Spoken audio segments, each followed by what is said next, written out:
राधे राधे दोस्तों, मैं रीता अपने चैनल पुरानी संस्कृति में आपका स्वागत करती हूँ।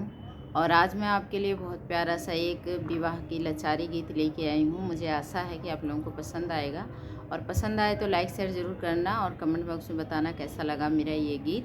तो शुरू करती हूँ।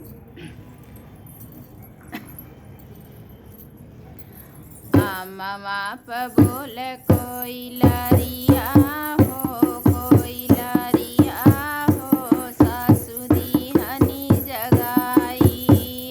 मामा पे बोल कोई लरिया हो, कोई लरिया हो, सासु दिहनी जगाई।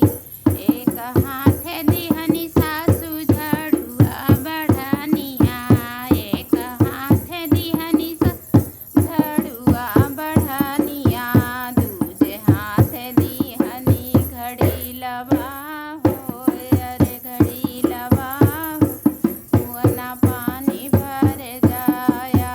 दूजे हाथ दिहनी घड़ी लवा हो, अरे घड़ी लवा हो, कुआं पानी भर जाया। झाड़ुआ लगाई फेंकली घूरे का तवारवा, झाड़ुआ लगाई फेंकनी घूरे का तवारवा। हाथवा में लिहली घड़ी लवा हो, अरे घड़ी लवा हो, कुआं पानी भर जाई। हाथवा में लिहली घड़ी लवा हो, अरे घड़ी लवा हो, कुआं पानी भर जाई। भरी के घड़ी लवा करारवा बधाईनी, भरी के घड़ी लवा करारवा बधाईनी।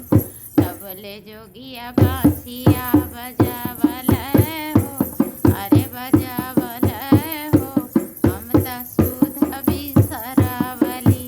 तबले जोगिया बांसिया बजावल हो, अरे बजावल हो, हम त सुध बिसरावली। घर में से निकरनी छोटकी ननदिया, घर में से निकरनी छोटकी ननदिया। सासु आगे लहरा लगावनी हो, अरे लगावनी हो, भौजी जोगिए पर लो भाईनी। सासु आगे लहरा लगावनी हो, अरे लगावनी हो, भौजी जोगिए पर लो भाईनी। हाथवा पकड़ी सासु घर बैठावनी, हाथवा पकड़ के सासु घर बैठावनी। कबहू न पानी भर भेजनी हो, अरे भेजनी हो, हम त सुध बिसरावली। कबहू न पानी भर भेजनी हो, अरे भेजनी हो, पियवा बांसिया बजावे। कबहू न पानी भेजनी हो, अरे भेजनी हो, हम त सुध बिसरावली। कैसा लगा मेरा ये गीत आप लोग ज़रूर बताना।